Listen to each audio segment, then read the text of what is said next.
আজকে আমাদের আয়োজনে থাকছে ময়মনসিংহ পল্লী বিদ্যুৎ সমিতি একের ঘন ঘন লোডশেডিংয়ের চরম দুর্ভোগে অতিষ্ঠিত মানুষ। তাহলে শুরু করি ভিডিওটা। ময়মনসিংহের মুক্তাগাছায় অবস্থিত ময়মনসিংহ পল্লী বিদ্যুৎ সমিতি একের আওতাধীন এলাকা মাত্রা অতিরিক্ত ও ঘন ঘন লোডশেডিংয়ের কারণে সাধারণ মানুষের জীবনযাত্রা একেবারে বিপর্যস্ত হয়ে পড়েছে। দিন কিংবা রাত কোনো নিয়ম ছাড়াই বারবার বিচ্ছিন্ন থাকায় চরম ক্ষোভ ও অসন্তোষ প্রকাশ করছেন স্থানীয় বাসিন্দারা। প্রচণ্ড গরমে বিপাকে শিশু ও বয়স্করা। চলতি তীব্র গরমে ঘন ঘন বিদ্যুৎ চলে যায় সবচেয়ে বেশি কষ্ট ভোগ করছে শিশু এবং বয়স্করা। একদিকে ব্যবসা গরম, অন্যদিকে ঘন্টার পর ঘন্টা বিদ্যুৎ না থাকায় বাসাবাড়িতে টেকা দায় হয়ে পড়েছে।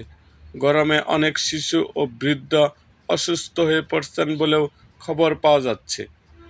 বিদ্যুতের এই ভয়াবহ ভেলকিবাজির কারণে মারাত্মকভাবে ব্যাহত হচ্ছে শিক্ষার্থীদের পড়াশোনা ও দৈনন্দিন জীবন। বিশেষ করে সন্ধ্যার পর বিদ্যুৎ না থাকায় পরীক্ষার্থী ও সাধারণ ছাত্রছাত্রীরা টেবিল ছেড়ে হাত পাখা নিয়ে বসে থাকতে বাধ্য হচ্ছে।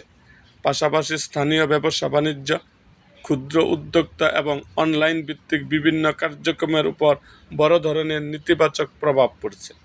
ঘন্টার পর ঘন্টা বিদ্যুৎ না থাকায় অনেক ব্যবসায়ী ও ফ্রিল্যান্সার আর্থিক ক্ষতির সম্মুখীন হচ্ছেন।